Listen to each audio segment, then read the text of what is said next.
આ એક બાપા સીતારામ મહિલા મંડળનું બહેનો છે અને આ બહેનો પહેલાં આવીને વાયદા કર્યા જો ચોખ્ખી ગૌશાળા કરી અને અત્યારે આ મીણ કટિંગ કરીને ગાય માતાને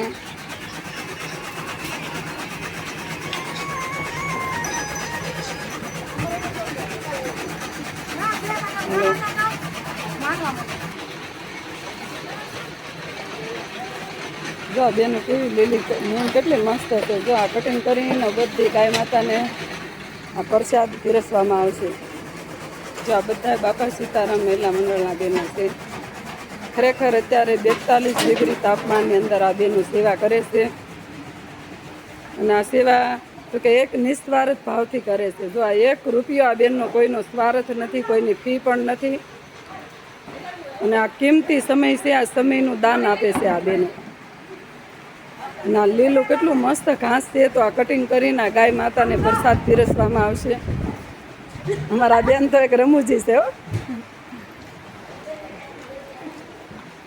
અને આ બધી કેટલી મસ્ત છે નીણ કટિંગ કરીને આ બધી ગમાણો ભરે છે બેનો. અને પછી જો આમાં ગાય માતા જે ભોજન લે ને પછી એના હૃદયથી આશીર્વાદ દે ને એ આ બહેનોની જન્મની ભૂખું ભાંગીને ભૂકો થઈ જાય. જો એક આ ગાય માતાના નાભીના આશીર્વાદ મળશે. ખરેખર જો રૂપિયાનું દાન તો બધા કરે પણ એક સમયનું દાન કરવું ને, સમયનું દાનથી મોટું કોઈ દાન જ નથી. તો આ બહેનો અત્યારે 42 ડિગ્રી તાપમાનની અંદર ગૌધામમાં આવી અને 3 કલાક જે કિંમતી સમય છે એ ગાય માતાને માટે રોજ ગાયની સેવામાં નિમિત્ત બને છે. કેટલો મસ્ત આમ જો આ ગૌશાળાની અંદર નજારો જ અલગ છે. બેનો બહુ આનંદ આવે ને આ ગાય માતાને જોઈને કેટલો આનંદ આવે નહીં? એક આ અબોલ જીવ છે, મૂંગી માવલડી છે પણ છતાં એની અંદર પ્રેમ કેવો છે જો એ અમને ભાળે ને ત્યાં બધી ગાય માતા આમ જો તો કેટલું મસ્ત બિચારા સામું જોવે. સમજો આમ કેટલી આમ આનંદમાં આવી ગયું ગાય માતા.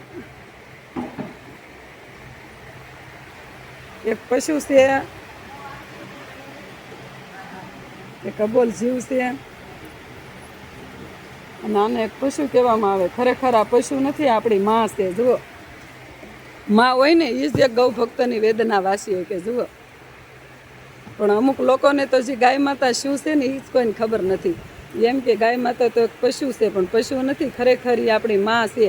એટલે તો એમાં 33 કોટી દેવતા બિરાજમાન છે. પણ તમારા પરિવારમાં કોઈ બાળ બસા હોય તો એને પણ આવું તમે એક નોલેજ આપજો. કેમ કે ખરેખર આવનાર પેઢીને કોઈને ખબર જ નથી કે ગાય માતા શું છે. પણ ખરેખર આપણે જાગૃત થવાનું છે અને આપણે જ આપણા પેઢીઓને, આવનાર પેઢીઓને ગાય માતા વિશે જ્ઞાન આપીને અને ગાય માતાને આઝાદ કરવી હોય તો આપણે જ પહેલાં તો આઝાદ થવું પડશે. તો બધા ગૌ ભક્તોને નમ્ર વિનંતી છે ત્યાં એક દુખિયાના દરબારની મુલાકાત જરૂર કરજો અને આ ગાય માતાના સેવામાં નિમિત્તે બનજો, ગાય માતાના આશીર્વાદ લેજો અને એક હૃદયથી આ ગાય માતાને વાલ કરજો. જો આ ગાય માતા કેટલા આનંદમાં છે. જો આ બધી ગાય માતાની નજર ક્યાં છે તો કે ગૌ ભક્તો ઉપર. જો એ કેટલા આનંદ આવી જાય કે આ ગૌ ભક્તો બધા આજે તો મારી ગૌશાળામાં આવ્યા છે. ખરેખર આપણી ઘરે માં આવે તો આપણે કેટલા આનંદમાં હોય. તો આજ તો આપણે માને ઘરે આ બાળકો જશે તો માં પણ કેટલી આનંદમાં છે. જો આ બેન એવું છે બટેકા.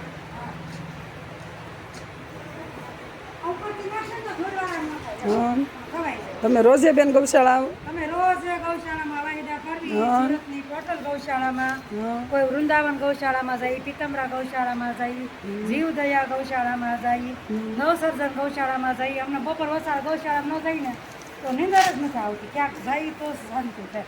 નકર એમ થાય કાજ આખો દી ક્યાંય ન જાય, આખો દી ક્યાંય ન જાય, એમ ક્યાં કરે. એટલે ગૌશાળામાં જાય.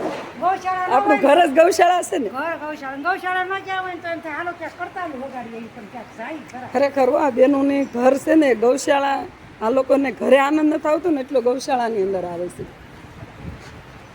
આ કળયુગની અંદર બધા લોકો ફરવા જાય પણ અમારા બેનો તો ગૌધામમાં જ હોય ઝાઝા. આ બેનો જેદી ગાયની સેવા લીધી ને તે પછી કોઈ દી આ બેનો ક્યાંય હોટલમાં જમવા નથી ગયા અને કોઈ પણ જગ્યાએ ફરવાના સ્થાને ફરવા પણ નથી ગયા. આ બહેનોને ફરવાનું મન થાય તો કોઈ ગૌશાળાની અંદર ઘરે ટિફિન બનાવીને ત્યાં વનભોજન કરે, ગાય માતાની સેવા કરે. અને આ બહેનો બધાય ગાય માતાના ગૌશાળાની અંદર આનંદ કરતા હોય, સેવા કરતા હોય. અને આ બધા બહેનોના સમજો, આ બેન તો જો આ બેનને તો બહુ સેવામાં રસ હો. લે જો તો વાહ વાહ વાહ ધન્ય. જય હો જય હો જય હો. તમારા જેવા બધા બહેનો જાગૃત થાય તો ગાય માતા દુઃખી જ ન હોય આ ભારત દેશની અંદર. જો આ કેવી નીણ કટિંગ કરે, જો આ કેટલી મસ્ત નીણ છે.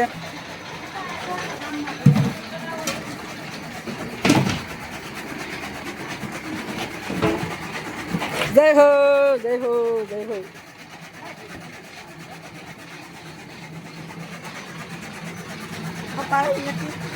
હે